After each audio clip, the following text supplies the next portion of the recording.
Hi everyone, welcome to the bare minimum education. तो आज हम डिस्कस करेंगे 22 मार्च 2023 की द हिंदू और द इंडियन एक्सप्रेस का newspaper analysis. But before I start, I just want to say one thing that in case you find these videos helpful, you can always let me know that by commenting below, liking the video and subscribing to my channel if you haven't done that. तो आज के video का पहला article Indian Express के explained section का एक article है, science का एक आर्टिकल है। Active volcano found on Venus, what the study says and its significance. The news here is nothing but an elaboration on the thumbnail you just saw. तो हम पहले देखेंगे न्यूज़ है क्या, और फिर उसके बाद आपके प्रीलिम्स के पर्सपेक्टिव से क्या इंपॉर्टेंट है, वो सारी चीज़ें यहाँ से कीवर्ड्स पिकअप करके उन्हें डिस्कस करेंगे। अब देखिए न्यूज़ क्या है। जैसा कि आपने थंबनेल में देखा कि साइंटिस्ट ने करीब 30 साल पुरानी इमेजेस को उठाया है वीनस की, जो 1990 से 1992 के बीच में ली गई थी नासा की मैजेलन स्पेसक्राफ्ट द्वारा। ओके, तो वीनस की ये जो इमेजेस अब हम इसे स्टडी कर रहे हैं, उसे हमें क्या पता चला है? हमें ये पता चला है कि वहां पे एक वोल्केनो है। वीनस के मार्ट मॉन्स रीजन में एक वोल्केनो है, जैसे कि आप यहाँ पढ़ सकते हैं। हम सब कुछ अभी डिस्कस करेंगे। तो उस वोल्केनो को अगर आप ऑब्जर्व करेंगे फरवरी के महीने में 1991 के, और फिर अक्टूबर के महीने में 1991 के ही, तो आपको पता चलेगा कि इन 8 महीनों में उस वोल्केनो में कुछ डिफरेंस आया है। डिफरेंस क्या आया है? जो आप उस पर वेंट देखेंगे। वेंट क्या होता है? वेंट वो जगह होती है या वो ओपनिंग होती है जिसमें से मोल्टन रॉक का इरप्शन होता है। आप जानते हैं वॉल्केनिक वेंट का मतलब ये होता है, ठीक है।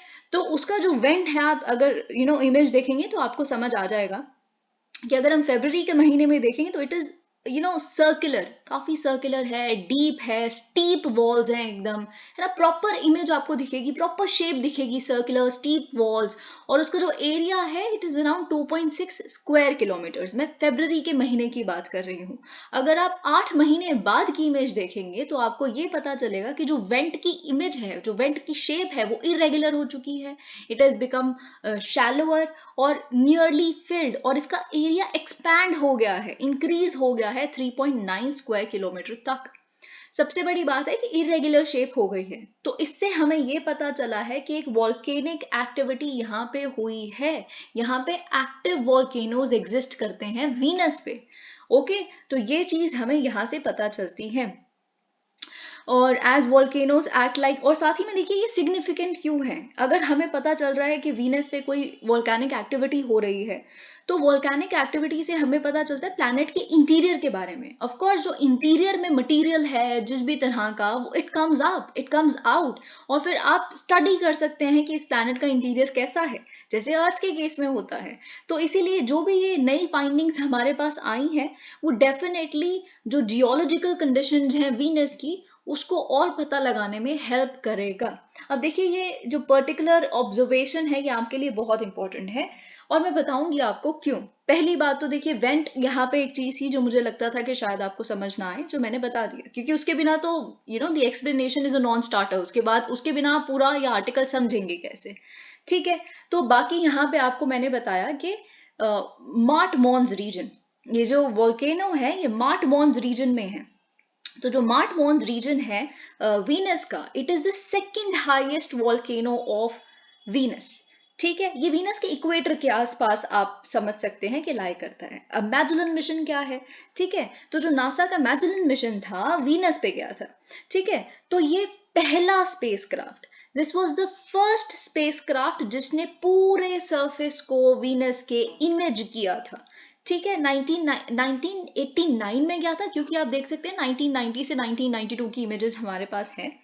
तो 1989 में ये गया था मई के महीने में, और 1994 में हमने इन्हें मतलब नासा ने इस पर्टिकुलर स्पेसक्राफ्ट को एक कमांड दी कि आप थोड़ा और डिसेंड कीजिए, एटमॉस्फेयर में जाइए वीनस के, एंड सॉर्ट ऑफ हमें और इन्फॉर्मेशन मिले। लेकिन उसी समय 1994 में कम्युनिकेशन लॉस्ट हो गई थी इस पर्टिकुलर स्पेसक्राफ्ट के साथ। अब ये सब कुछ जो हम डिस्कस कर रहे हैं वो आपके लिए क्यों इंपॉर्टेंट है? क्योंकि इसरो का भी एक मिशन है, आप जानते हैं, Shukrayaan 1। You know this very well, जिसे हम वीनस को कंप्लीटली स्टडी करना चाहते हैं। उसकी क्या जियोलॉजिकल और वॉल्केनिक एक्टिविटी है, उसमें भी हमारा ये एक एम है। So it becomes very important, pertinent and relevant for us to discuss it.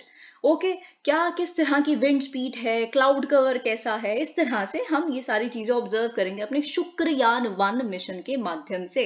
और साथ ही में अगर आप अपने न्यूज़पेपर्स को थोड़े समय से फॉलो कर रहे हैं तो पिछले साल आपने एक न्यूज पढ़ी थी नासा का वेरिटास मिशन और दा विंची मिशन जो वीनस को ऑब्जर्व करेगा। नासा का वेरिटास, VERITAS, और दा विंची आप जानते हैं। वेरिटास और da Vinci mission they are expected to observe Venus in 2030s।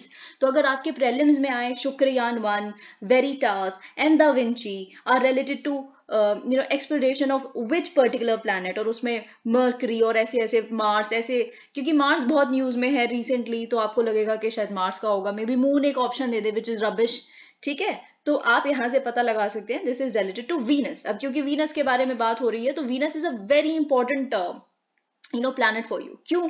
क्योंकि इसे अर्थ की सिस्टर भी कहा जाता है या अर्थ का ट्विन प्लैनेट भी कहा जाता है। अब ऐसा क्यों कहा जाएगा?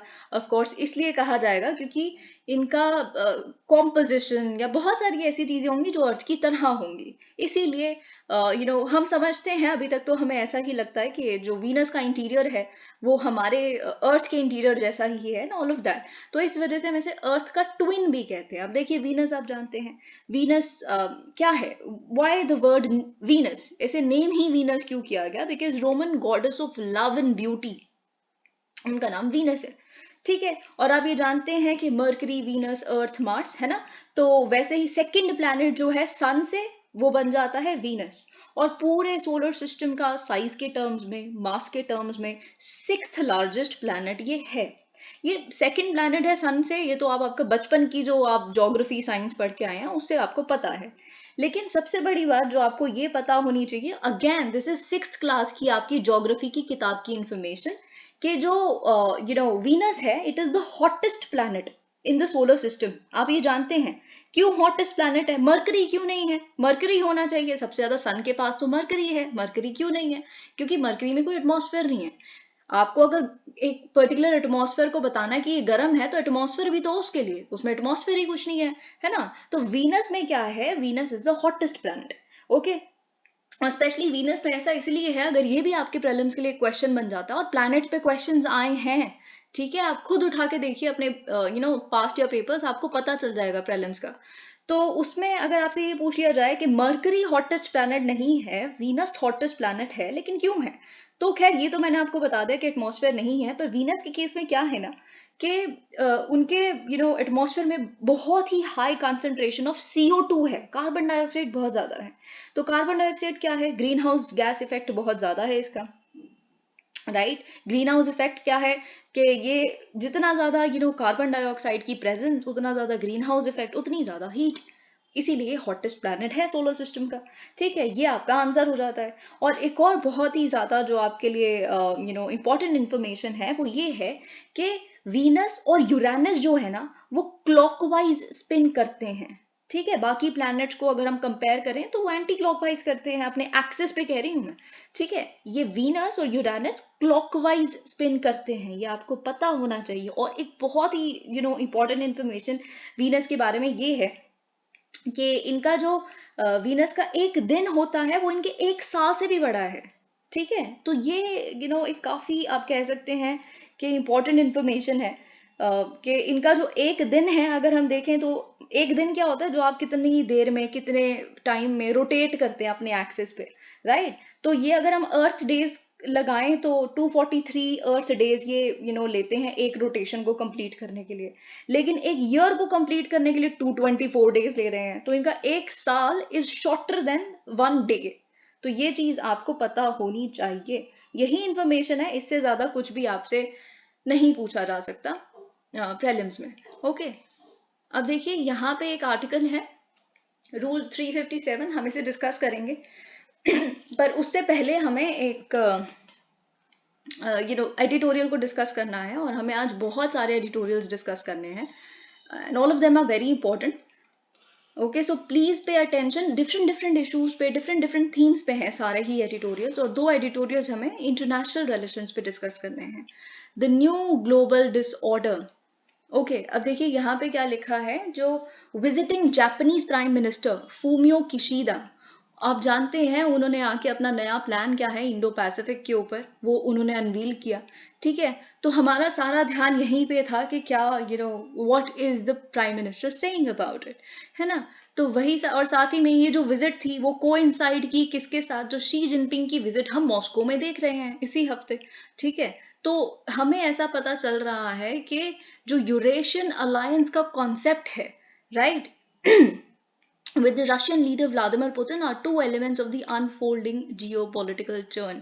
अब आप देखिए, आपसे एक क्वेश्चन पूछा जा सकता है कि जियोपॉलिटिक्स में जो यूरोप और एशिया के बीच में जो बैरियर्स हैं दे आर गेटिंग ब्रोकन और दोनों एक कंसोलिडेट होकर यूरेशियन कॉन्सेप्ट इमर्ज हो रहा है। अगर ये क्वेश्चन आपसे पूछा जाता है तो you have so much of information to write, क्योंकि रिसेंटली यही सारे आर्टिकल्स हम डिस्कस कर रहे हैं, यही सारे एडिटोरियल्स हम पढ़ रहे हैं, जैसे कि सेंट्रल एशिया का आना, शंघाई कोऑपरेशन ऑर्गेनाइजेशन जो यूरेशिया की बात करता है, रशिया चाइना के सेंट्रल एशियन कंट्रीज के साथ संबंध, ये सारी बातें हम यूजुअली डिस्कस कर रहे हैं लेटली, ठीक है।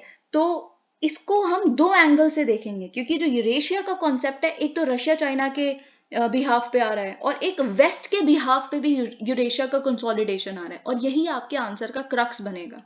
ओके, अब देखिए यहाँ पे हम देखते हैं क्या लिखा है। Last week the west of India, अब क्या है, इंडिया जहां लाई करता है, हमारा एक तरफ वेस्ट है और एक तरफ ईस्ट है। तो अगर हम अपने वेस्ट पे देखेंगे तो कुछ हमें बहुत बड़ा चेंज दिखा, और हमारा सारा ध्यान वहीं पे चला गया, वो था ईरान और सऊदी अरेबिया के बीच में रेप्रोचमेंट, जो हमने देखा कि हिडन टॉक्स हुई बीजिंग में, और बीजिंग से अचानक से अनाउंसमेंट आती है कि दोनों ने एक दूसरे की कंट्रीज में दोबारा एम्बेसीज खोलने का निर्णय लिया है, ठीक है। लेकिन एक इवेंट हमारे ईस्ट में भी हुआ, वो इवेंट क्या है, एक तो ये तो हमने अपने वेस्ट पे देख लिया, तो हमारे ईस्ट पे क्या हुआ है जो इतना ध्यान हमारे पॉलिसी मेकर्स का, हमारे इंटरनेशनल एक्सपर्ट्स का नहीं गया, वो है साउथ कोरिया और जापान के बीच में दोबारा से रिश्तों का सही होना, नॉर्मलाइजेशन होना।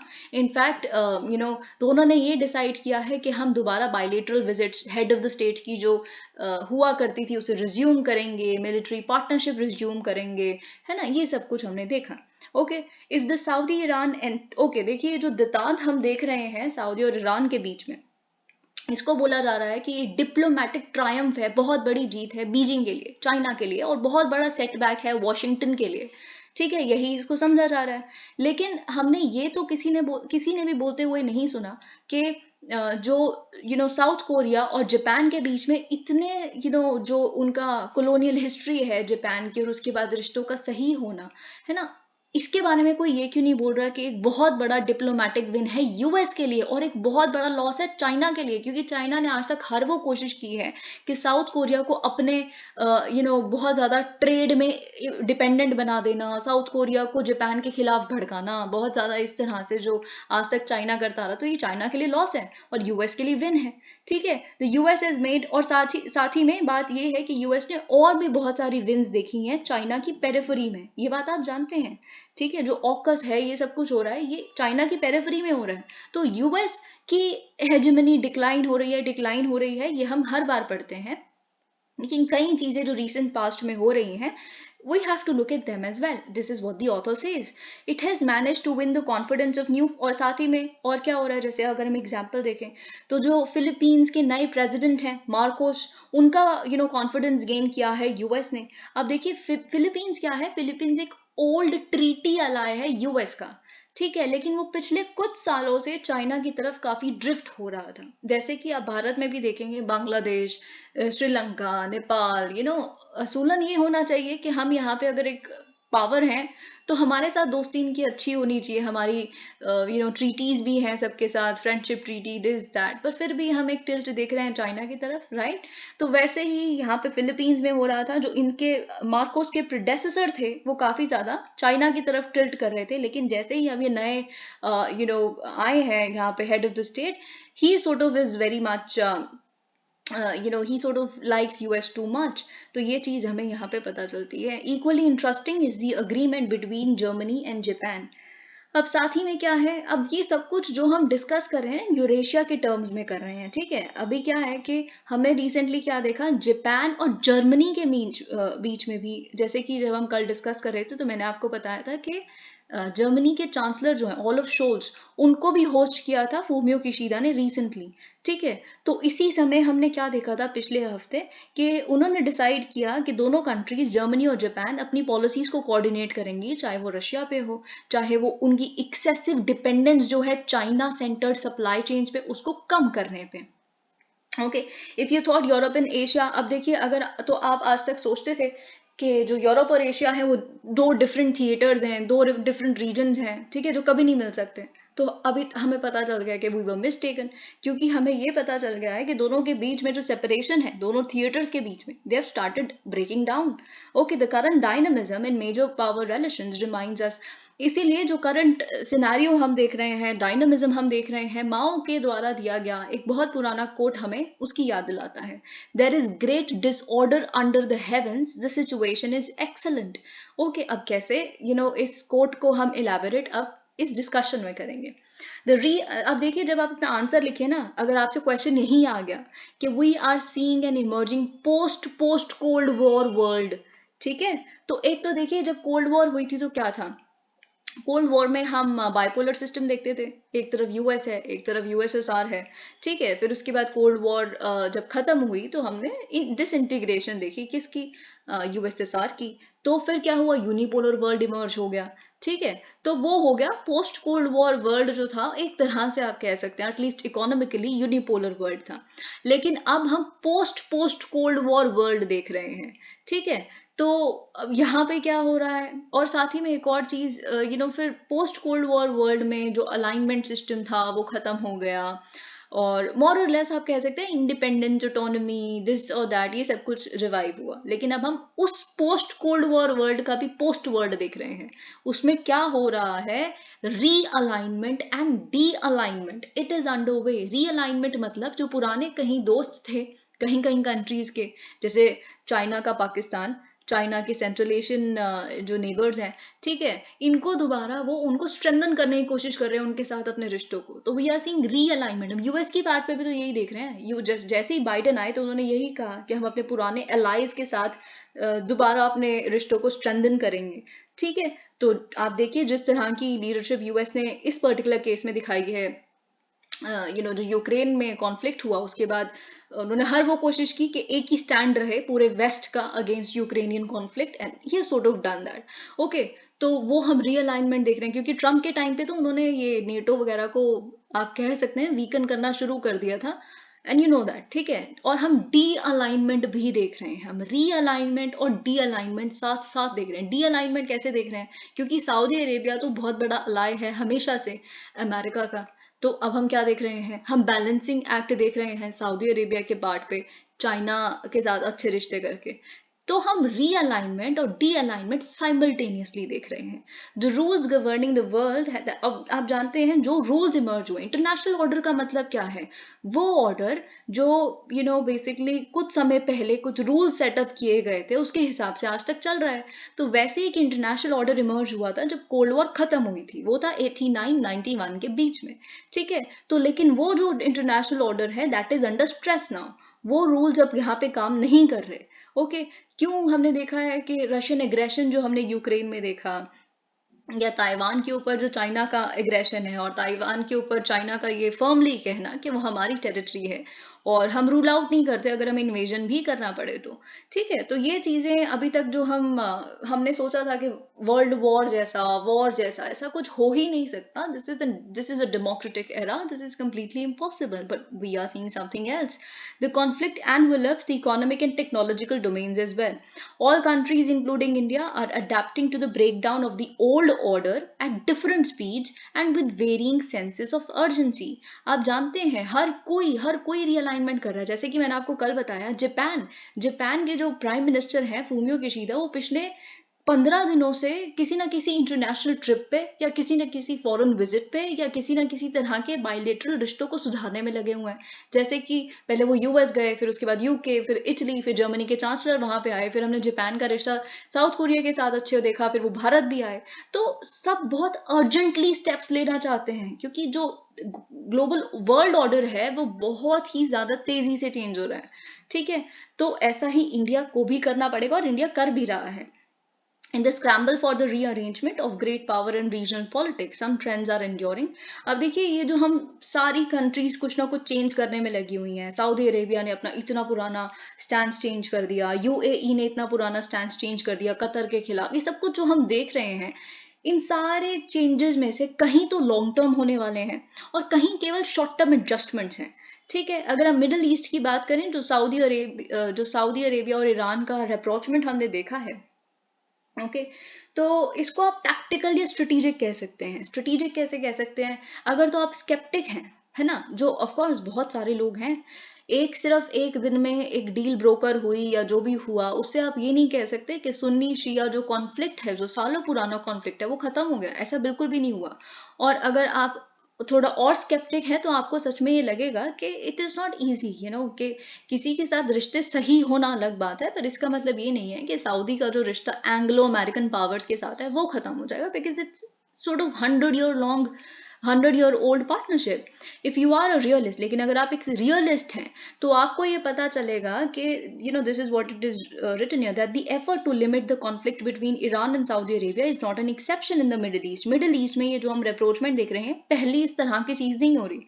आपने देखा कैसे यूएई और सऊदी अरेबिया ने कतर के साथ अपने रिश्तों को दोबारा सुधारा 2021 में, और कुछ तो यहाँ पे यूएस के भी क्रेडिट पे जाता है कि उन्होंने अब्राहम अकॉर्ड्स साइन करवाया एंड ऑल ऑफ दैट। ठीक है, तो मिडल ईस्ट में सारे ही अपने रिश्तों को सही कर रहे हैं। क्यों कर रहे हैं? क्योंकि देखिए क्या है कि ईरान जो है, ईरान का डोमेस्टिक जो है ना, डोमेस्टिक एरेना है, वो बहुत ही बुरा चल रहा है। वहां पे एक बहुत बड़ा क्राइसिस हम देख रहे हैं। इन्फ्लेशन इतनी ज़्यादा है, प्रोटेस्ट इतनी हो रही हैं, इकोनॉमी बिल्कुल बर्बाद है, कोई इनसे तेल मंगवा नहीं रहा। ठीक है, वैसे ही टर्की के केस में 85% से भी ज़्यादा inflation and all of that. तो ये अब ना बहुत ज़्यादा फॉरेन पॉलिसी एडवेंचरिज्म में इन्वॉल्व नहीं होना चाहते। ईरान ये कहता है जो हमारी एनर्जी है वो सारी अगर दूसरों के साथ पंगे लेने में ही एग्जॉस्ट हो जाएगी तो हम खुद पे कब ध्यान देंगे। तो इसीलिए ईरान सोच रहा है कि जितनों के साथ सही रिश्ता हो पाए वो कर लीजिए। वैसे ही टर्की जो है, टर्की का जो अर्डोगन है, जो प्रेसिडेंट है ना, वो भी अपने रिश्ते सुधारने की कोशिश कर रहे हैं with Saudi Arabia and Egypt, क्योंकि उनके पास भी इतनी एनर्जी नहीं है कि वो दूसरों के साथ ऐसे ही कुछ ना कुछ दिक्कत करने में एग्जॉस्ट कर दें। ठीक है, तो ये चीज डोमेस्टिक कंपल्शन आप कह सकते हैं। Saudi Arabia and UAE which backed total US confrontation with Iran under Trump are not so sure about Biden's policies, and अब देखिए, आप जानते हैं कि जो बाइडन है वो थोड़ा, उनका जो स्टैंड है डेमोक्रेटिक दिस दैट, है ना, तो उनको बाइडन पे इतना विश्वास समझ नहीं है, अनप्रडिक्टेबल लगते हैं बाइडन थोड़ा। ट्रम्प का तो पता था एकदम एक्सट्रीमिस्ट स्टैंड है हर चीज पे, full on confrontation of Iran, full sanctions this that. तो उनको ऐसा लग रहा है कि इट्स बेटर कि जिसके साथ हमारे बुरे रिश्ते हैं हम डायरेक्टली उनसे बात कर लें और चीजें सॉल्व कर लें। Meanwhile the sharpening contradictions between Russia and China on, और साथ ही में जो हम रशिया और चाइना को देख रहे हैं एक तरफ और वेस्ट को देख रहे हैं दूसरी तरफ, तो ये कहीं ना कहीं जब आप के बीच में लड़ाइयाँ इस तरह से बढ़ जाती हैं ना, तो जो छोटी पावर्स होती हैं, अगर आप खुद को बड़ी पावर मानते हैं, तो उनको काफी बेनिफिट हो जाता है। तो वो क्या करते हैं कि वो, अगर आप जाएंगे उनके पास, वो अपना बेनिफिट निकालेंगे दोनों तरफ से। अगर आप उनके पास जाएंगे तो वो आपको कहेंगे हमारे लिए ये करो वरना हम उनसे दोस्ती कर लेंगे। अगर वो वहां जाएंगे वो कहेंगे आप हमारे लिए ये करो वरना हम यूएस से दोस्ती कर लेंगे। तो इस तरह से दोनों तरफ से बेनिफिशियल हो जाता है। तो this is called bargaining. Okay, तो यही इसी चीज का फायदा मिडल ईस्ट उठा रहा है अभी। अब देखिए, लेकिन जो हमें आज दिख रहा है वो कल वैसा दिखेगा कि नहीं, ये हमें नहीं पता, क्योंकि मिडल ईस्ट बहुत तेजी से चेंज हो रहा है। Consider the volatile domestic politics of south Korea.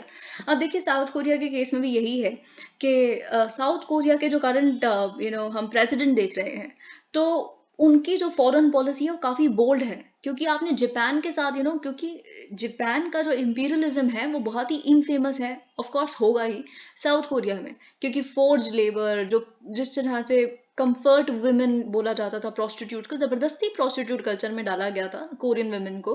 तो ये सारी चीजें जो हमने देखी हैं, पर आप उस कंट्री के साथ you befriending them, of course the Janata wouldn't be happy, the people, है ना। तो कहीं चीजें ऐसी काफी बोल्ड हो रही हैं। साथ ही में warming up to the US's regional strategies, जो US कह रहा है उस तरह की रीजनल स्ट्रैटेजी को अडॉप्ट करना, साउथ कोरिया के केस में हम ये देख रहे हैं। ठीक है, और नॉर्थ एंड साउथ कोरिया, लेकिन ऑफ कोर्स हमें ये भी पता है कि जो साउथ कोरिया की इकोनॉमिक रिलेशनशिप है चाइना के साथ, वो एक दिन में चेंज नहीं हो सकती. They are very much dependent on China. The shifting regional dynamic to the east and west, इसीलिए जो हमारे ईस्ट पे हो रहा है, जो हमारे वेस्ट पे हो रहा है, इसीलिए ये हमसे भी एक डिमांड करता है, ये डायनामिज्म, कि हम अपनी फॉरेन पॉलिसी को, डिप्लोमेसी को निम्बल, फ्लेक्सिबल और ओपन एंडेड बनाएं. निम्बल का मतलब क्या होता है कि आप क्विकली चेंज करें, ज़्यादा समय ना लें क्योंकि इतना समय है ही नहीं. फ्लेक्सिबल, आपको जैसे एक समय पे सही लग रहा है वैसा उस समय करें, कल को कुछ और लगे तो वैसा करें, जहाँ पे भी भारत के लिए बेस्ट है. ओपन एंडेड, वही चीज़, कोई भी सोल्यूशन आपके लिए उसके लिए आपके दरवाजे बंद नहीं होने चाहिए. More demanding on Delhi however is the profound transformation of the partnership. लेकिन सबसे ज़्यादा चेंज हमें पता है क्यों चाहिए. हमने देख लिया हमारे ईस्ट में क्या हो रहा है, वेस्ट में क्या हो रहा है. सबसे बड़ा जो हमारे लिए दिक्कत है वो है रशिया और चाइना का पास आना. उनके बीच की जो पार्टनरशिप है वो स्ट्रेंथन होना, है ना. जब से शी जिनपिंग चाइना के लीडर बने हैं, तब से लेके अभी तक वो कम से कम 3 डजन टाइम्स मिल चुके हैं पुतिन से, यानी कि 36 टाइम्स से भी ज़्यादा. और ये जो अभी वाली विजिट हम देख रहे हैं, तो जब ये बहुत बड़ा सिंबोलिज्म है. अभी हम एक एडिटोरियल देखेंगे, उससे आपको पता चलेगा कि बहुत बड़ा सिंबॉलिक विजिट है. क्यों? क्योंकि जस्ट अभी थोड़े दिन पहले ही शी जिनपिंग ने अपना 3rd टर्म लिया है एज द प्रेसिडेंट, और उसके बाद उनकी पहली विजिट ही रशिया में हो रही है. और क्यों सिंबॉलिक है? क्योंकि जस्ट अभी थोड़े दिन पहले हमने देखा कि पुतिन के खिलाफ अरेस्ट वारंट इशू किया गया है बाय आईसीसी. ठीक है, तो वो उसको डिफाई करना, है ना, और फिर वहां उसी कंट्री में जाना, ऐसा तो नहीं है ये न्यूज़ उन्होंने नहीं सुनी होगी. तो it speaks highly of the fact के वो लेजिटिमाइज कर रहे हैं जो भी यूएस, जो भी रशिया के द्वारा किया जा रहा है. ठीक है, तो ये सारी चीज़ें यहाँ पे हमें पता चलती है. The expectations from the visit are running high. अब जानते हैं एक और चीज़ चाइना ने शुरू की है कि हम मीडिएटर बनेंगे, ग्लोबल मीडिएटर. हम सऊदी ईरान के बीच में हमने किया, हमने म्यांमार और बांग्लादेश के बीच में रिफ्यूजी हम डिपोटेशन वाला मीडिएशन कर रहे हैं. तो दिस एंड दैट, तो हम ये सब कुछ देख रहे हैं. तो लेट्स सी व्हाट हैपेंस. अभी तो हमें ट्रिप के बारे में बहुत ज़्यादा इन्फॉर्मेशन नहीं है, हम अभी आगे देखेंगे. खैर, अदर्स सजेस्ट समथिंग एल्स, लेकिन अब कुछ और लोग हैं जो हमें कुछ और बताते हैं. Xi might choose to reinforce Putin. लेकिन कई लोग कह रहे हैं, जैसे अभी हमने क्या देखा कि वो मीडिएट करेंगे, मे बी पीस आ सकता है and all of that.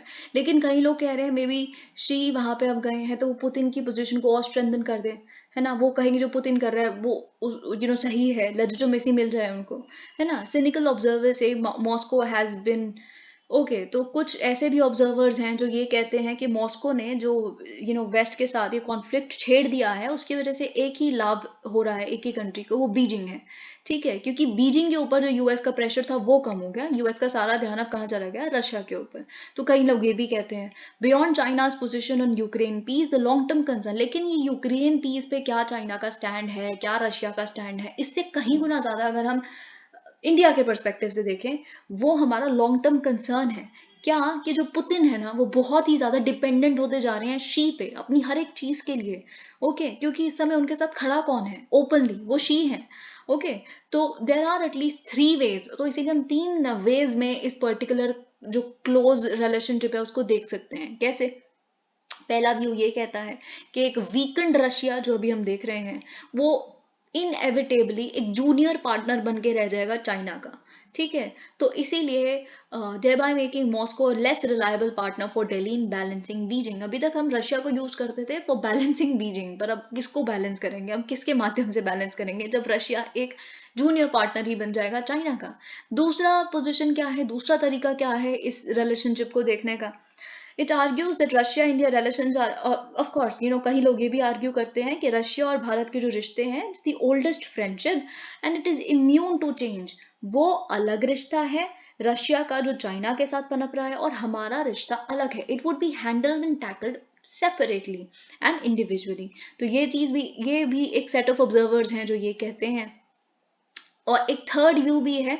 Third view ये क्या कहता है, the future of Sino Russian partnership and would hedge against. तो कहीं ये तो मतलब ये बिल्कुल ही आप कह सकते हैं, ये मानते हैं कि आने वाले समय में इंडिया और चाइना के बीच में कोई दिक्कत आती है तो मजबूरन रशिया को चाइना का ही साथ देना पड़ेगा। तो हमें वर्स्ट पॉसिबल सिनेरियो के लिए प्रिपेयर रहना चाहिए, और इसके लिए हमें क्या करना पड़ेगा, इन ऑब्जर्वर्स के मुताबिक यूएस, यूरोप, जापान के साथ अपने स्ट्रेटेजिक टाइज को स्ट्रेंथन करना पड़ेगा।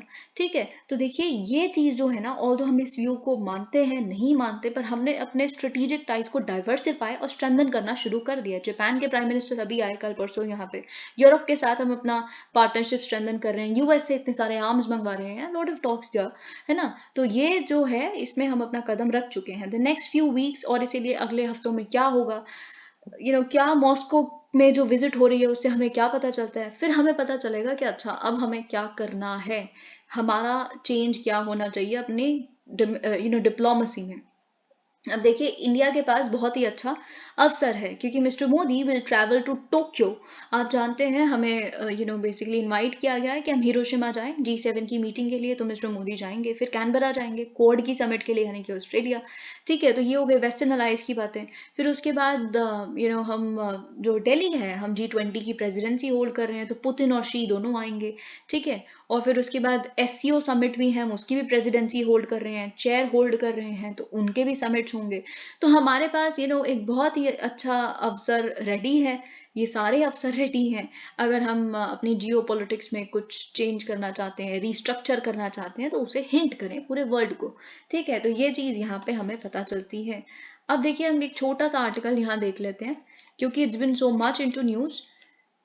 ओके, आप जानते हैं कि जो मिस्टर राहुल गांधी की स्टेटमेंट्स हैं, जो उन्होंने कैम्ब्रिज लेक्चर में और बाहर जो भी कुछ बोला कि डेमोक्रेसी इन थ्रेट वगैरह, जो भी कुछ आप ये पॉलिटिकली अभी चीज़ें देख रहे हैं पार्लियामेंट में, है ना। तो ये आप जानते हैं कि BJP, I mean the ruling party, तो वो काफ़ी क्रिटिसाइज कर रहे हैं इस चीज़ को, और वो ये कह रहे हैं कि जब तक एक अपॉलॉजी नहीं आ जाती तो we will not let the parliament function and all of that, ये सब कुछ हम देख रहे हैं। तो इसके रिस्पॉन्स में कांग्रेस MP राहुल गांधी ने स्पीकर को एक लेटर लिखा है, और उन्होंने अपने लेटर में लिखा है कि मैं इन्वोक कर रहा हूँ rule 357 of the rules of procedure and conduct of business in Lok Sabha.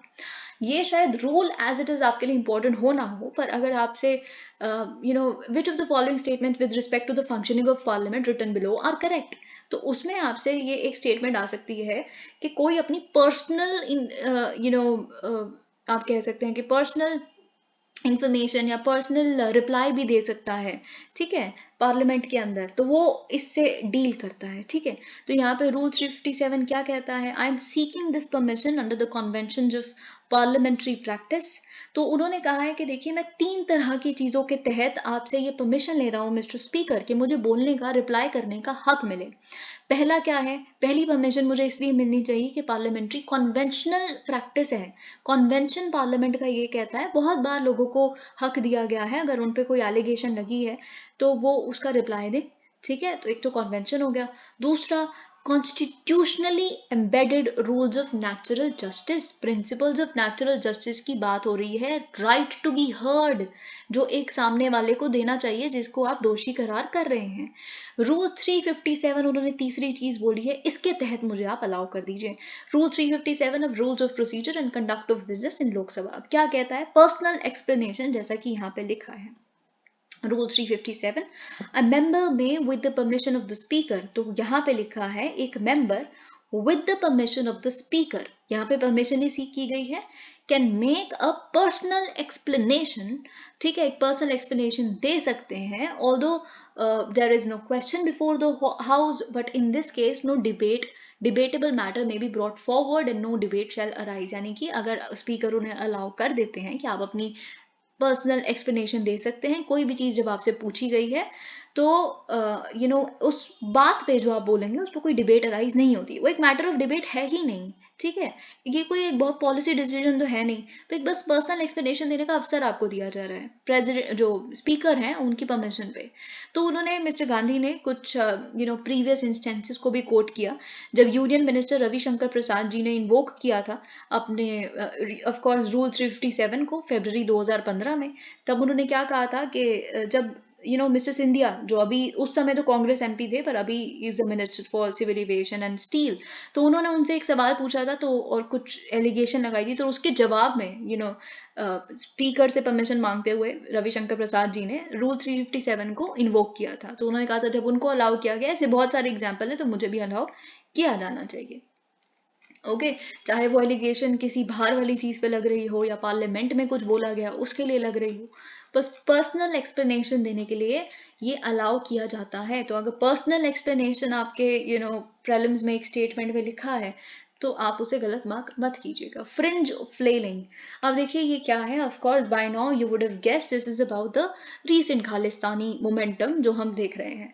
ठीक है, अब देखिए यहाँ पे हम जो पढ़ेंगे वो तो ऑफ कोर्स पढ़ेंगे ही, पर कहीं चीजें जो आपके मेंस के पर्सपेक्टिव से बहुत इंपॉर्टेंट है। ऑल्दो जो इन्फॉर्मेशन हम यहाँ देख रहे हैं हम ऑलरेडी एक एडिटोरियल में डिस्कस कर चुके हैं, जब ये अमृतपाल सिंह का सिनेरियो पूरा अराइज होना शुरू हुआ था कि रीजंस क्या है, तब भी मैंने आपको ये बात बताया था। और अगर आपने तब उस वीडियो को मिस कर दिया था, तो आज आप समझ लीजिए कि जब भी आपको इस तरह का सेपरेटिस्ट मूवमेंट, खैर ये तो सेपरेटिस्ट मूवमेंट मैं नहीं कहूँगी, अगर आप कोई भी इस तरह का इंसर्जेंसी सोट ऑफ या कुछ भी देखते हैं, जैसे नॉर्थ ईस्ट के केस में है ना, तो आपसे ये क्वेश्चन हर बार आता है पेपर में कि वहाँ पे कुछ सोशो इकोनॉमिक रीजंस हैं नॉर्थ ईस्ट में इस इंसर्जेंसी के, यही पूछा जाता है आपसे, है ना। तो वैसे ही अगर आपसे ये क्वेश्चन आता है कि खालिस्तानी मूवमेंट के बेस पे लाई करता है कुछ सोशो इकोनॉमिक रीजंस, तो आपको वो सोशो इकोनॉमिक रीजंस पता होने चाहिए, जो हम पहले भी डिस्कस कर चुके हैं। इनफैक्ट वहां हमने बहुत डिटेल में किया था, पर यहाँ भी आपको 4-5 पॉइंट्स मिल जाएंगे। ठीक है, ओके तो देखिए यहाँ पे हम जानते हैं कि कैसे the incidents of denigration of the Indian flag and vandalising of Indian diplomatic missions instigated by Khalistani activists and sympathizers in foreign capitals say more about the Sikh diaspora or a small section of it that it does about Punjab।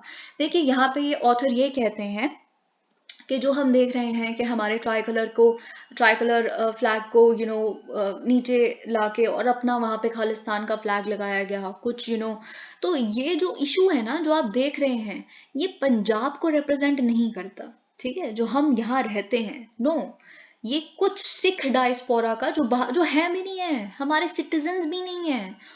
और ये author ये भी कहते हैं कि वो settled fragments, यानी कि जो बाहर बहुत सालों पहले जाके अच्छा खासा बिजनेस है उनका, अच्छा खासा कमा रहे हैं, बहुत वेल सेटल्ड है, वो लोग भी नहीं है इस मूवमेंट में। कुछ फ्रिंज एलिमेंट जो मे भी वहां जाके सेटल नहीं हो पाए, जो उनको जो भी दिक्कतें आ रही हैं, उनको ऐसा लग रहा है कि चलो अगर खुद का यहाँ पे कुछ मिल जाएगा तो हमारी शायद प्रॉब्लम सॉल्व हो जाएंगी, या जो भी इस तरह के लोगों से आ रही हैं, इनका ये कहना है ऑथर का। ठीक है, तो जो इंडियन यहाँ पे हम सिटीजन्स हैं पंजाब में जो रहते हैं, वो इस चीज में बिलीव नहीं करते, ये ऑथर कहने की कोशिश कर रहे हैं। Today there is little or no support for the idea of Khalistan in Punjab. Okay, through the state, अब देखिए ऑफ कोर्स स्टेट में कुछ प्रॉब्लम्स हैं, और वही आपके सोशो इकोनॉमिक रीजंस बनते हैं। पहली बात तो agriculture is in distress and definitely so.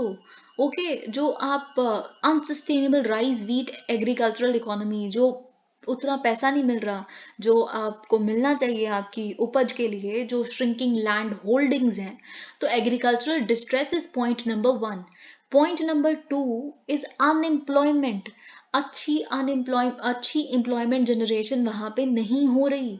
Okay, अब ऐसा क्यों हो रहा है? क्योंकि मैक्सिमम तो वहां की जो जनता है वो एग्रीकल्चर में इन्वॉल्व है ना, उनके दादे, उनके पापा, फिर उसके बाद ऐसे है ना। तो ऑफ कोर्स अगर आपको उनको जिनकी फेमिलियल जो यही काम है एग्रीकल्चर का, लेकिन वो एग्रीकल्चर भी आपको अच्छा रेम्यूनरेशन नहीं दे रहा, तो फिर आपको उन्हें कहीं शिफ्ट करना पड़ेगा, पर वो आपने एम्प्लॉयमेंट जनरेट नहीं की हुई। तो अनएम्प्लॉयमेंट यहाँ पे दूसरा इशू है। तीसरा इशू है addiction, wide spread problem of addiction to alcohol and drugs in the young. और पॉइंट नंबर 4, अ नेबर, सबसे बड़ा तो यहाँ पे हमारे लिए जो इंटरनेशनल एलिमेंट आता है कि वो जो बॉर्डर है वो एक हमारे नेबर के साथ शेयर करते हैं, जिनको कोई मौका नहीं छोड़ना, जिनके घर पे शायद अभी पता नहीं कितनी दिक्कतें चल रही हैं, पर उनके पास इतना पैसा जरूर है कि कुछ भी इंडिया में ट्रबल हो तो उसको फंड करने आ जाते हैं, वो है पाकिस्तान। और 5th पॉइंट है political short termism of ruling elites. वहां पे पावर चेंज हो रही है बहुत क्विकली पिछले कुछ समय से। ठीक है, तो कुछ स्टेबल वहाँ पे अभी तक हम पार्टी सिस्टम देख नहीं पाए हैं। ठीक है, तो ये सारी चीज़ें रीजंस हैं, 5 पॉइंट्स हमें यहाँ से मिलते हैं कि क्या उसकी ग्राउंड पे लाई करता है। But Punjab knows only too well, लेकिन पंजाब को बहुत अच्छे से पता है कि खालिस्तान इसमें से किसी भी प्रॉब्लम का आंसर नहीं है। ओके, तो ये चीज़ यहाँ लिखी है, द पीपल वांट। तो इसीलिए पीपल जो वहाँ पे सबको याद है कि उस समय क्या हुआ था, जब मिड 1990s का समय था, 1980s का समय था। ठीक है, जब ये खालिस्तानी मूवमेंट चली, Sikh militants and uprising and this that, है ना, यूथ को कैसे मैनिपुलेट किया गया और ये सब कुछ, और फिर उसके बाद क्या हुआ वहाँ पे, और कोई भी वो चीज़ दोहराते हुए नहीं देखना चाहता। दे हैव लिटरली हैव वो सारी एज्ड है उनकी मेमोरीज में, and the challenge posed by a movement.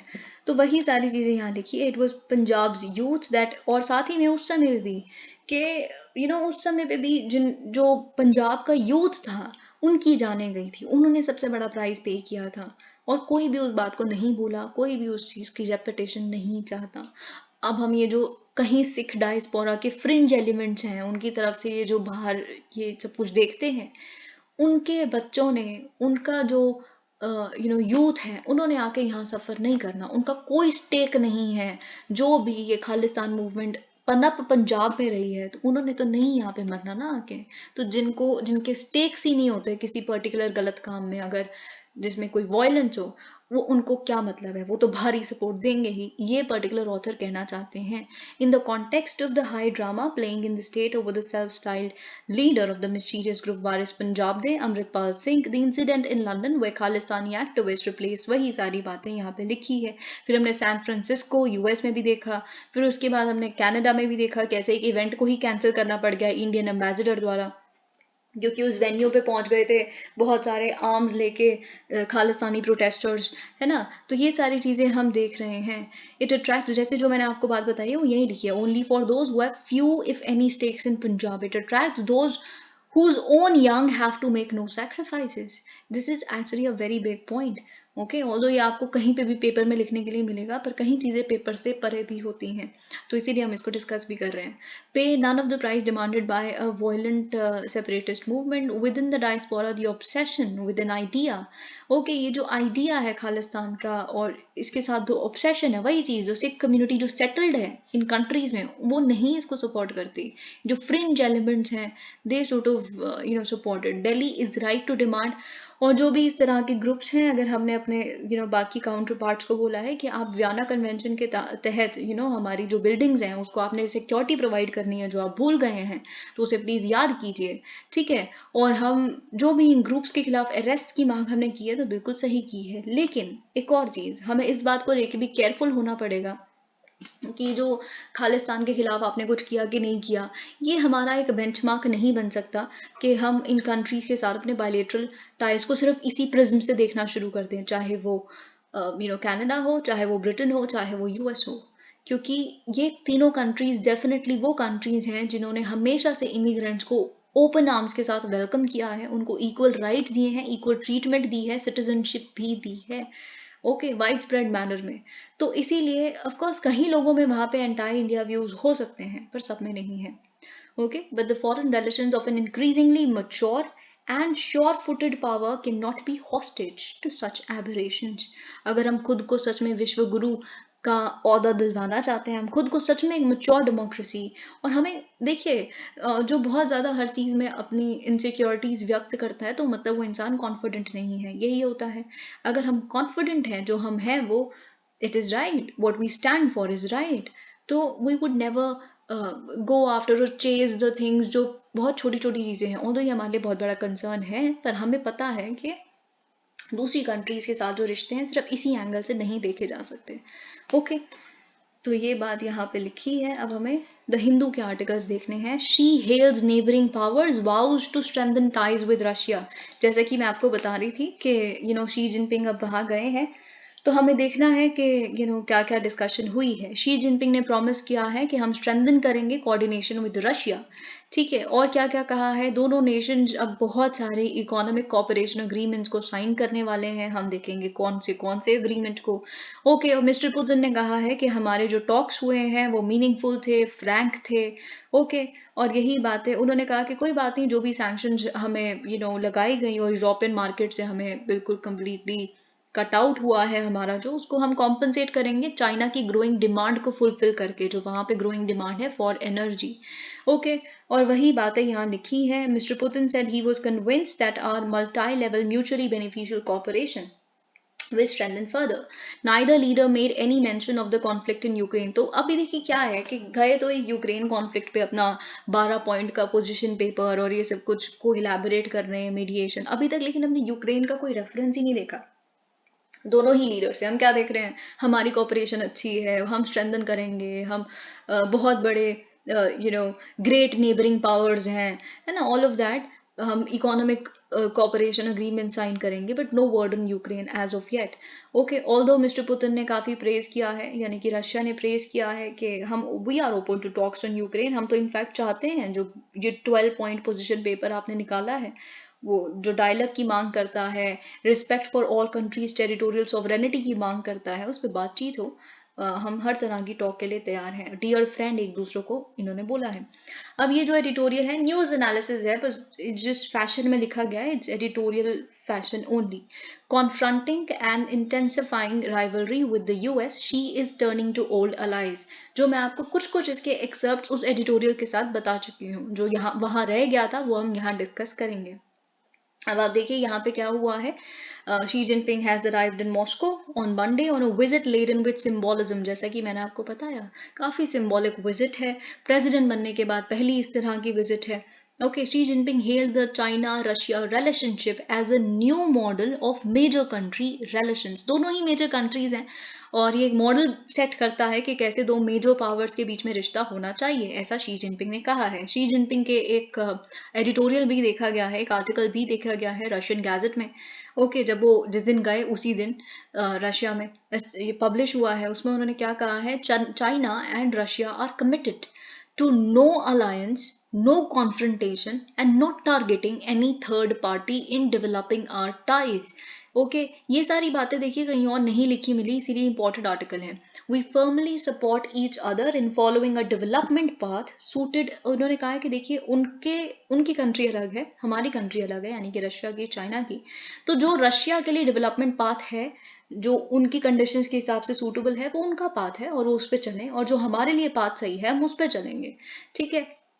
और हम दोनों ही एक दूसरे की डेवलपमेंट को, रिजुविनेशन को रिस्पेक्ट करते हैं और साथ देंगे, एक दूसरे का सपोर्ट करेंगे। Mister Xi's visit to Russia this week has underline not just a growing closeness of relationship describe by, आप जानते हैं नो लिमिट्स, कोई लिमिट नहीं है हमारे रिश्ते की, इस तरह से डिस्क्राइब किया जा रहा है पिछले 1 साल से, है ना। और ऑफ कोर्स इसके बारे में तो ये है ही, पर और भी कुछ कहती है ये विजिट। The emerging contours of what is likely to be the focus of Xi foreign policy in his president defying third term। देखिए क्या है कि जो थर्ड टर्म मिला है ना 5 साल का शी जिनपिंग को, इसमें फाइनली अब ये कुछ फॉरेन पॉलिसी पे ध्यान दे रहे हैं, क्योंकि इससे पहले जो इनका सेकंड टर्म था उसमें तो उनका पूरा ध्यान Covid, zero Covid policy, this that, foreign policy पे तो कोई ध्यान ही नहीं गया, विजिट ही कहाँ की इन्होंने इतनी, है ना। तो और साथ ही में इंटरनेशनल बॉर्डर्स भी नहीं खुले हुए थे चाइना के अभी तक, है ना, तो ये फ्लाइट्स भी ओपन नहीं थी। तो अब क्या हो रहा है कि शी जिनपिंग जैसे ही उन्होंने थर्ड टर्म लिया है, वैसे ही अब उन्होंने ये सिग्नल किया है पूरे वर्ल्ड को, I would look at my foreign policy. I am opening up my borders, and so am I visiting Russia. And I would talk to everybody. We are brokering, talks. We are brokering deals. This is exactly what has been signified from Xi Jinping. Severe challenges, confronting and intensifying rivalry with the US, the abiding current focus for Mr. Xi, who in this month's annual National People's Congress is a देखिए ऐसा कभी भी नहीं हुआ। Usually क्या होता है ना, foreign policy, diplomacy, Congress, session, ये सब कुछ जो है उसमें हम बहुत कुछ व्हील्ड मैनर में देखते हैं, यानी कि एक हिंट दे दिया, सम पावर्स आर डूइंग दिस। अब कौन सी पावर पूरी दुनिया को पता है पर आप नाम नहीं लेंगे, लेकिन पहली बार ऐसा हुआ कि यूएस को सिंगल आउट करते हुए, ये अभी शी जिनपिंग ने कहा कि उसका नाम लेते हुए कि that US is containing and suppressing China, है ना, और इसकी वजह से काफी सीवियर चैलेंजेस हमारे लिए उभर रहे हैं। तो ये चीज हमें पता चलती है कि मिस्टर शी ये कह के उन्होंने कहा कि इसीलिए हम जो हमारे अलाइज हैं we want to go back to them, है ना, जैसे Russia, Pakistan, central Asia neighbours, है ना। तो ये सारी चीजें हमने देखी। अब देखिए सेंट्रल एशिया बहुत इंपॉर्टेंट रीजन है, प्रिपेयर्ड वेरी नाइसली, क्योंकि central Asian countries Shanghai cooperation organisation के भी मेंबर्स हैं और हम भी वहां पे अपना लीवरेज थोड़ा ढूंढने की कोशिश कर रहे हैं, ठीक है।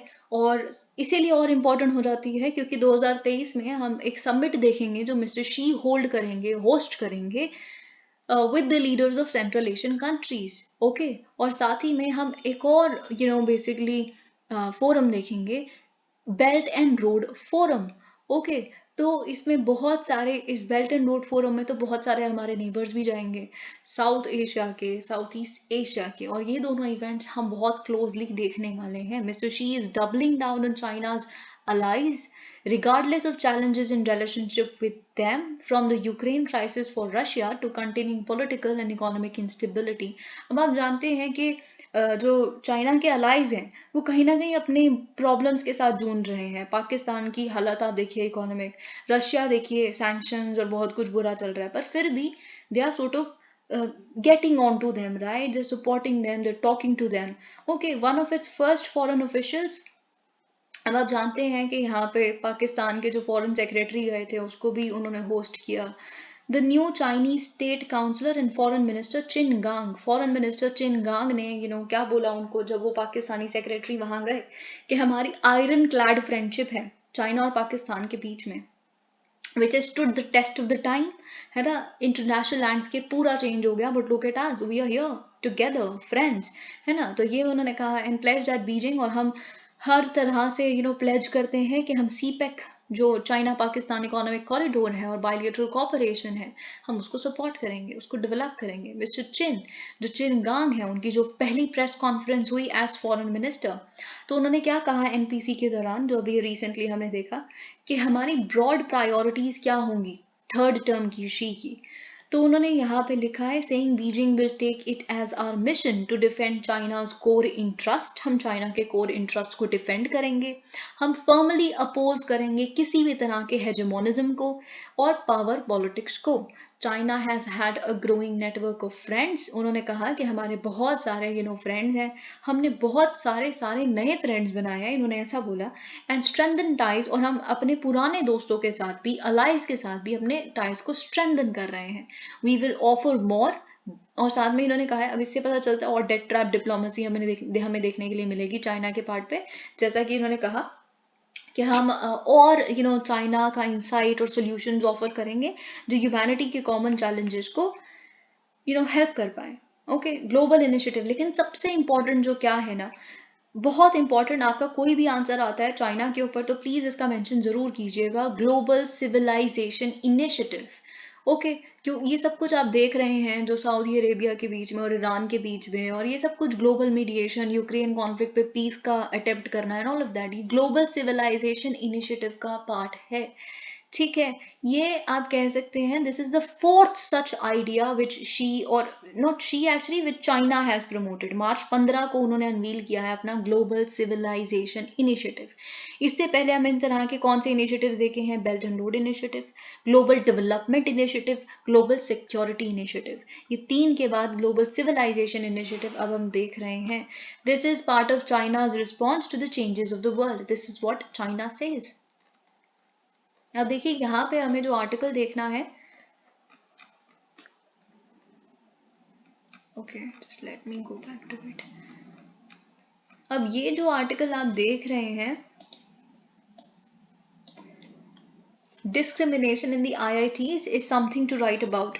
ओके, आप जानते हैं ये आपके GS4 के परस्पेक्टिव से भी बहुत इंपॉर्टेंट केस स्टडी आ सकती है, और साथ में कोई डिस्क्रिमिनेशन, कोई सोशल इश्यूज, कोई कास्ट बेस के एडुकेशनल इंस्टीट्यूट्स में भी हमें कास्ट बेस्ड जो डिस्क्रिमिनेशन है उसके लिए कुछ करना चाहिए, या फिर अगर एक क्वेश्चन आपके लिए ये आ जाता है कि केवल रिजर्वेशन दे देने से जो कॉन्स्टिट्यूशन या बाकी एक्ट्स देते हैं, स्टैट्यूट्स देते हैं इंडिया के, उससे आप एक इक्विटेबल सोसाइटी नहीं बना देते। फॉर दैट ऑफ कोर्स आपको बहुत कुछ और करना पड़ता है।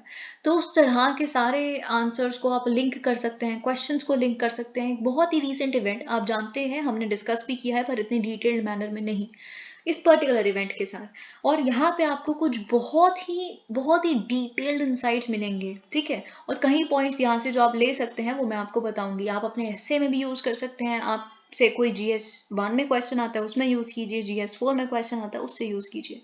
दर्शन सोलंकी आप जानते हैं, एक under graduate student chemical engineering का एट IIT बॉम्बे। आप जानते हैं कि उन्होंने सुसाइड अटेम्प्ट की थी end of course he ended his life on February 12, 2023।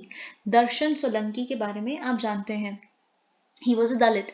Okay, तो यहाँ पे देखिए फिर जो IIT बॉम्बे, उसके बाद हमने बहुत कुछ देखा। ये कम से कम हफ्ते तक रोज इस पे न्यूज आ रही थी। मेंटल हेल्थ हमने काफी डिस्कस किया इस पर्टिकुलर इवेंट के बाद, है ना।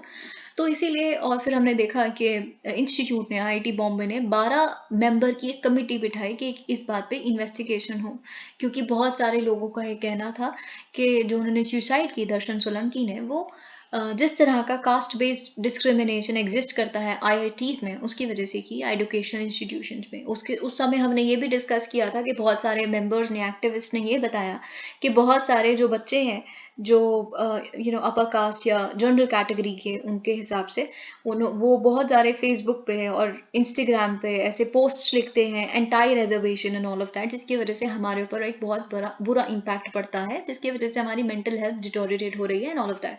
ये सब कुछ हमने पढ़ा था। तो फिर इसीलिए जो इंस्टीट्यूट है उन्होंने 12 मेंबर की एक कमेटी बिठाई और फिर उन्होंने अपनी रिपोर्ट को सबमिट किया March 2 को। रिपोर्ट ये कहती है कि जो दर्शन सोलंकी है, उनके बहुत सारे कोर्सेज में परफॉर्मेंस अच्छी नहीं थी, बुरे ग्रेड्स आए थे, डिटोरिएट हो रहे थे, specifically second half of the autumn semester में। इसकी वजह से, इस डिटोरिएटिंग एकेडमिक परफॉर्मेंस की वजह से उनको काफ़ी अफेक्ट हुआ था इस बात का। इसकी वजह से उन्होंने सुसाइड कमिट की, ठीक है। रिपोर्ट ने ये भी कहा कि अदर देन दर्शन सिस्टर की जो स्टेटमेंट, दर्शन की सिस्टर ने जो स्टेटमेंट दी है, उसके अलावा कोई भी स्पेसिफिक हमारे पास एविडेंस नहीं है जिससे हम एक डायरेक्ट कास्ट बेस्ड डिस्क्रिमिनेशन जो फेस किया उन्होंने during his stay at IIT Bombay, उसको रीजन ठहरा सके कि उन्होंने इस वजह से सुसाइड की। इसीलिए, ठीक है, अ कंटिन्यूस प्रोसेस। अब देखिए यहाँ पे साइंस क्या है ना, साइंस में हर चीज कॉजल इफेक्ट बेसिस होती है, राइट। कॉज एंड इफेक्ट, उस पर आप रिलेशनशिप बहुत इजीली एस्टैब्लिश कर पाते हैं। पर जो डिस्क्रिमिनेशन है उसमें कॉजल लिंक एस्टैब्लिश करना या इस तरह की चीज़ों में कॉजल लिंक एस्टैब्लिश करना बहुत डिफिकल्ट है।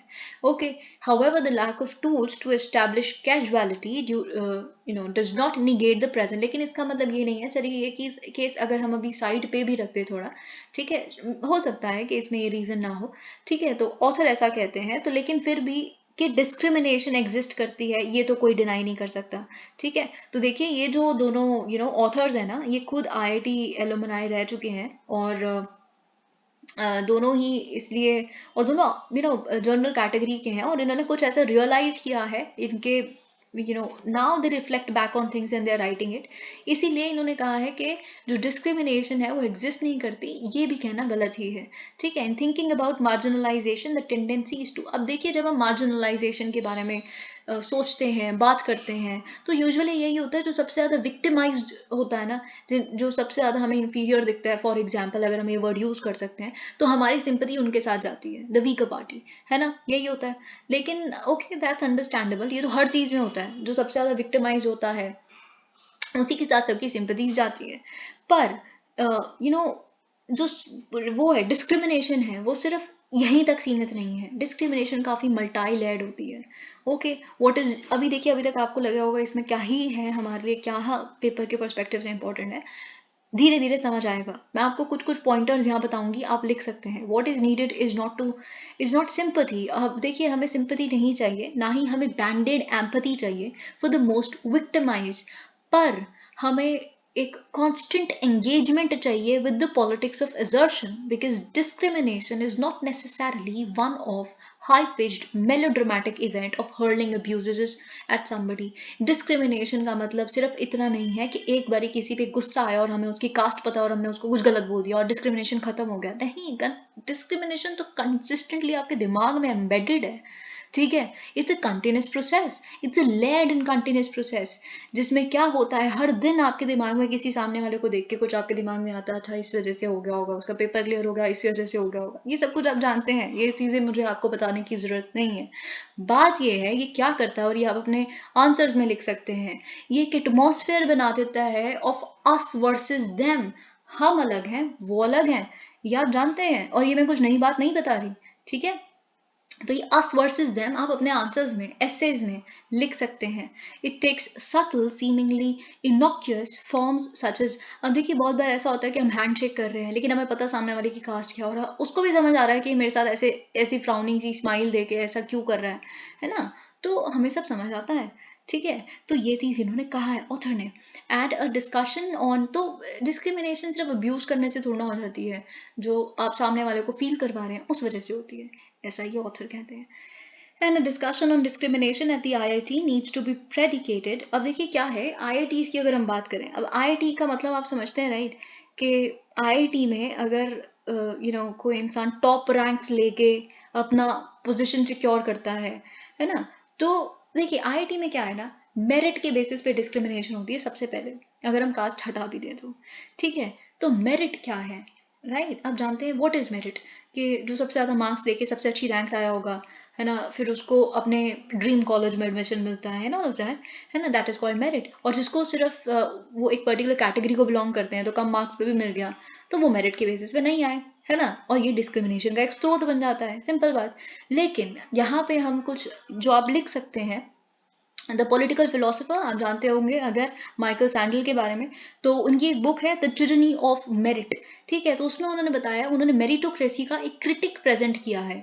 उस क्रिटिक में उन्होंने क्या प्रेजेंट किया है कि हम क्या करते हैं ना, मेरिटोक्रेसी को सोसाइटल आइडियल बना देते हैं. देखिए आईआईटीज में, आईआईएम्स में और ये एम्स और बाकी जो मेडिकल कॉलेजेस, ये कोटा में जो सुसाइड हुई, ये सब कुछ आप लिंक करके ना मेंटल हेल्थ के बारे में पढ़िए.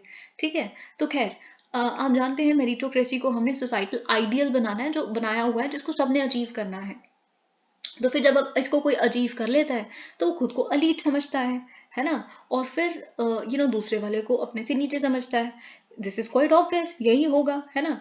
और इसकी वजह से आती है ह्यूमिलिएशन. इसका आउटकम है, बाय प्रोडक्ट है ह्यूमिलिएशन. सामने वाले को जब आप कभी भी किसी को अपने से नीचा समझते हैं तो आप उसे ह्यूमिलिएट करते हैं.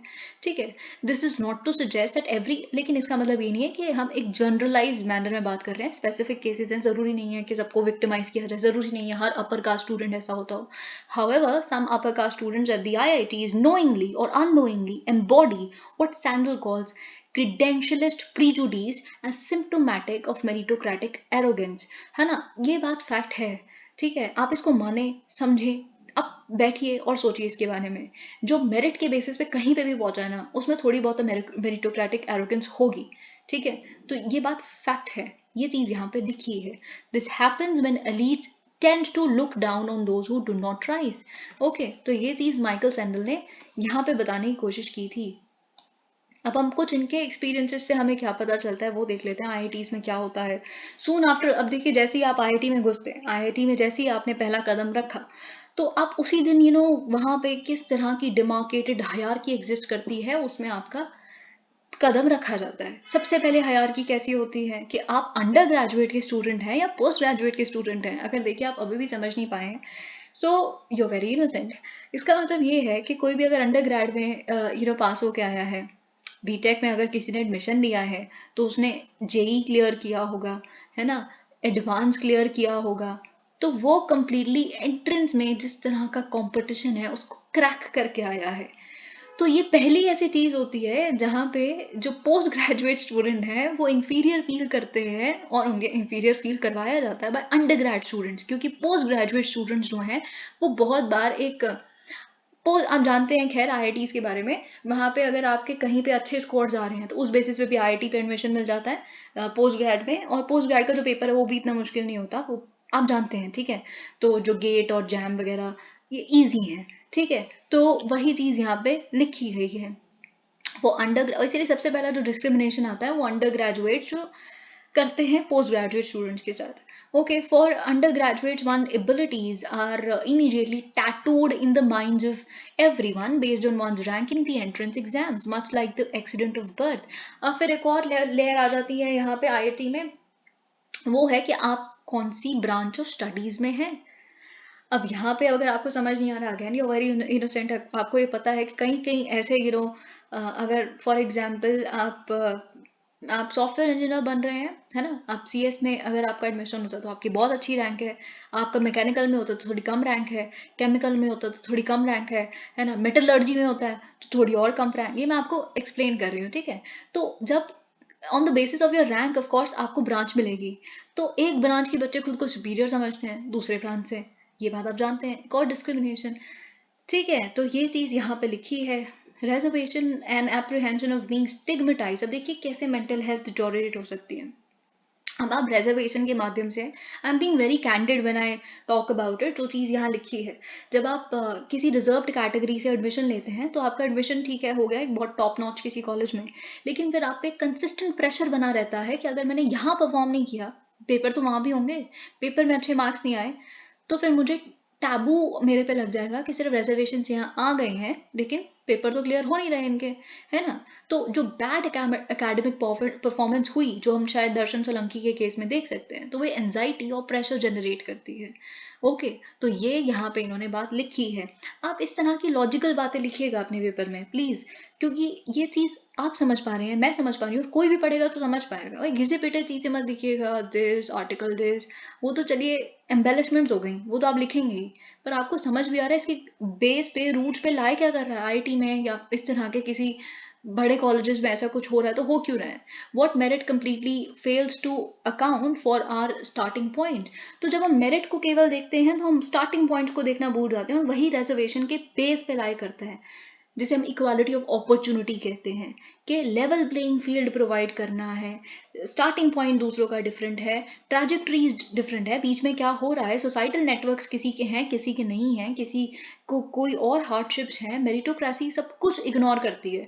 क्या पता एक इंसान पूरी जिंदगी बहुत अच्छा परफॉर्म कर रहा हो, 11th तक उसने बहुत अच्छा स्कोर किया हो, 12th में उसके साथ कुछ मिस हैपनिंग हो गई, इस वजह से 12th में उसके मार्क्स नहीं आए, वो नंबर 1 रैंक नहीं ला पाया।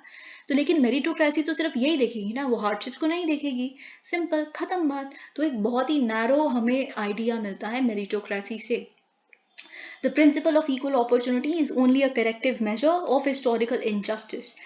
तो वही सारी बातें लिखी हैं यहाँ पे, इक्वालिटी ऑफ अपॉर्चुनिटी, ये वो, द ट्रैज। अब देखिए यहाँ पे एक सोल्यूशन दिया गया है जो आपको भी अपने पेपर्स में लिखना है, कि सबसे पहले ना अगर इस तरह की चीज़ों को ख़त्म करना है, जो मैंने आपको कहा रिजर्वेशन देने से सब कुछ नहीं हो जाता, तो जो क्लासरूम्स है ना उनको इक्विटेबल बनाइए, ठीक है। उस यू शुड स्टार्ट री इमेजिनिंग क्लासरूम्स, और ये कौन कर सकता है, ये फैकल्टी कर सकती है, टीचर्स कर सकते हैं सबसे पहले अपने पार्ट पे। जो क्लासरूम्स हैं they should be free of meritocratic और डिस्क्रिमिनेटरी जजमेंट्स। ओके, तो ये जो इक्वालिटी है ये करिकुलम में, स्कूल सिलेबस में, डेली लेक्चर्स में, या it should become the DNA of the campus life for learning spaces to be centuries. तो ये चीज यहाँ पे लिखी है। Okay, now let me just look at it. Supreme Court bench seeks data on alternatives to hanging.